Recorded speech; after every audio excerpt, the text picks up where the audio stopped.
Cost తగ్గించడానికి coolant ఆయిల్గా కేవలం ఎర్రచందనం ఆయిల్ మాత్రం ఉపయోగిస్తారు. ఆ లీటర్ ధర వచ్చేసి 2,50,00,000 రూపాయలు మార్కెట్లో దీని విలువ ఉంటుంది సార్. అయితే మనకు ఈ ఎర్రచందనం పంట అనేది మనకు 12 సంవత్సరాల తర్వాత మళ్ళీ బైక్రాప్స్ అనేది 3 టైమ్స్ ఇవ్వడం జరుగుతుంది సార్. ఫస్ట్ పంటకి మనం ఏం చేస్తామంటే 12 సంవత్సరాల తర్వాత కేవలం చెట్టు మాత్రమే కట్ చేస్తాం, కింద మొద్దు వేలు అలాగే ఉంటాయి. దానికి మళ్ళీ సేమ్కి ఇలాగే డ్రిప్ సిస్టమ్ ద్వారా వాటర్ సప్లై ఇవ్వడం జరుగుతుంది. మళ్ళీ బ్రాంచెస్ రావడం జరుగుతుంది. వచ్చిన అనంతరం మళ్ళీ సెకండ్ క్రాప్ 12 సంవత్సరాలు పెంచడం జరుగుతుంది. అది కంపెనీనే పెంచుతారు. అవును సార్. అయితే సెకండ్ పంట కూడా 12 సంవత్సరాలు పెంచిన అనంతరము వచ్చినటువంటి పంట ఆదాయంలో 50% ఫస్ట్ క్రాప్కి అయితే, సెకండ్ పంటకు వచ్చేసి 70-30 సార్. కస్టమర్గా 70% వస్తుంది, కంపెనీకి 30% తీసుకుంటుంది.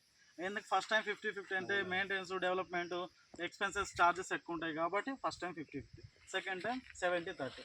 అలాగే మూడో పంట కూడా మనం 12 సంవత్సరాలకి ఇదే విధంగా తీయడం జరుగుతుంది. మూడో సంవత్సరం కూడా 70-30 ఈ విధంగా ఉంటుంది సార్. ఈ 3 కటింగ్ల వరకు ఫ్రీ మెయింటెనెన్స్ ఉంటుంది. అయితే మూడో కటింగ్ అప్పుడు మనము చెట్టు కట్ చేయకుండా వేలతో సహా మనం ఈ చెట్టుని పెక్కలిచ్చేస్తాం. ఎందుకంటే అప్పటికి ఈ చెట్ల సారం అంతా అయిపోయింటుంది కాబట్టి. అయితే మనకు ఈ వేర్లలో కూడా ఎర్రచందనం దుంగ అనేది రావడం జరుగుతుంది సార్. ఈ వేర్లలో కూడా ఎర్రచందనం దుంగ వచ్చినప్పటికీ ఆ వేర్లలో ఆయిల్ కంటెంట్ ఎక్కువ ఉంటుంది.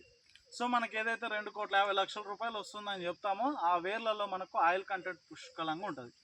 అది కూడా మనకు 1 టన్ను ఎర్రచందనం దుంగకి 1 లీటర్ ఆయిల్ వస్తుంది. సో మనకు మూడో పంట అప్పుడు మల్టిపుల్ ఇన్కమ్ సార్. 36 సంవత్సరాల వరకు పంట మన దగ్గరనే, మన ల్యాండ్ మనకి ఎప్పుడూ ఉంటుంది. ₹1 పెట్టుబడి పెట్టాల్సిన అవసరం లే.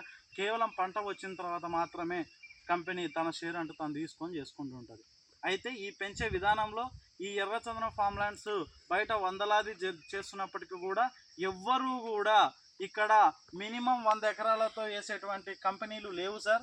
మనము మినిమం 100 ఎకరాలతో స్టార్ట్ చేస్తాం, మ్యాక్సిమం 500 ఎకరాల వరకు మన వెంచర్లు ఉన్నాయి.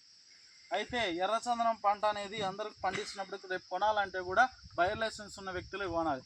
కాబట్టి ఇక్కడ బయర్స్ కూడా మనమే ఉంటాం.